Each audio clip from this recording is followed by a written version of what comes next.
Hi City Kids, we're journeying through the book of Exodus. Exodus chapter 5, starting at verse 22.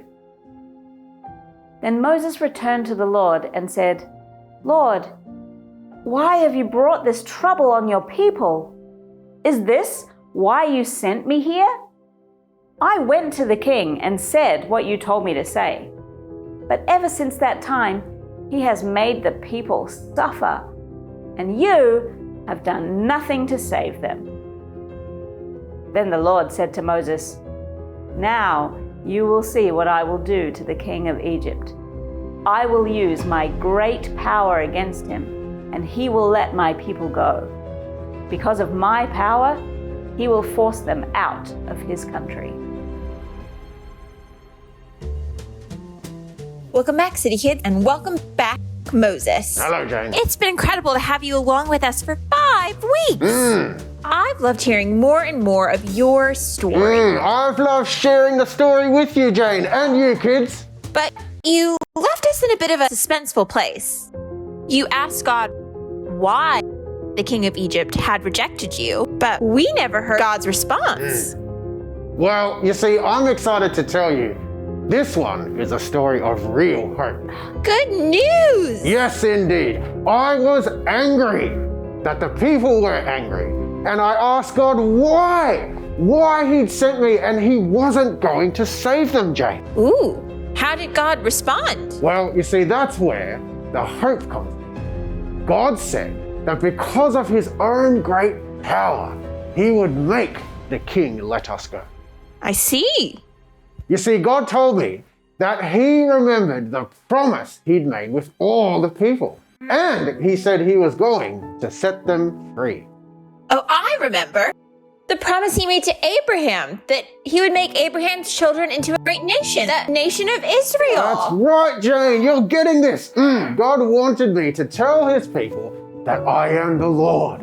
I will save you from hard work the Egyptians forced you to do, and I will set you free. I will lead you to the land that I've promised Abraham, Isaac, and Jacob, and I will give you that land to own. I am the Lord. There's a lot of hope in that. We know that when God makes a promise, he keeps it. Oh, he absolutely does, Jane. And this is the ultimate fulfillment of God's promises. You see, he keeps his promises. Yes. God rescued us from sin through Jesus, and we have been made one family together in God. Amazing. You see, I still had a lot of worries though, Jane, and fears about how God would work. But he reminded me that he always keeps his promises, and he would always keep his promise to his people and make them a great nation. That is a brilliant hope, Moses. What a good reminder for all of us. City Kids, we can find our hope in Jesus and in the fact that he always keeps his promises. He promised to rescue us. And you know, City Kids, I can't wait to share more of this good story with you next week. But Moses, can you carry us out? Until then, kids, keep trusting Jesus. Hey CKTV, Kerry here, the City Kids Coordinator from Melbourne East. I'm going to bring you our new memory verse, and it's going to be from Exodus 2:25. Now it's going to start like this. We're going to say, God saw the troubles of the people of Israel, and he was concerned about them. So it's quite short. We'll try that again.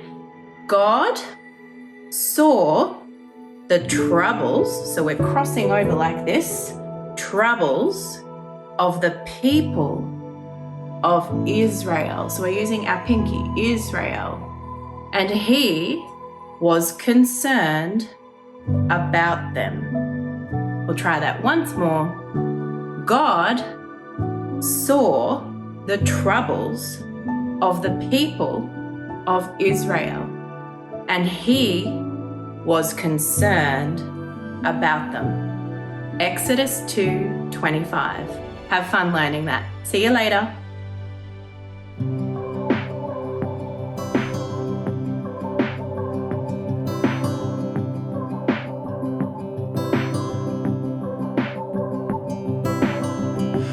who's able to forgive. Only Jesus, who is our righteousness. Only Jesus, who opens up our eyes. Only Jesus.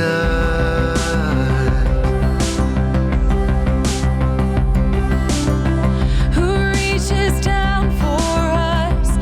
Only Jesus. Who shows the Father's love? Only Jesus. Who brings the dark to light? Only Jesus.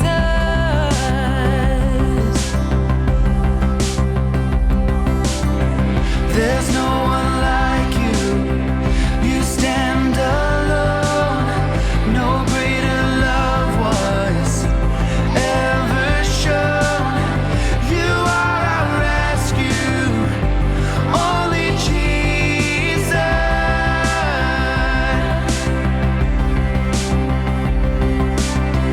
High and exalted upon your throne. No greater name was ever known. You are our refuge. Only Jesus.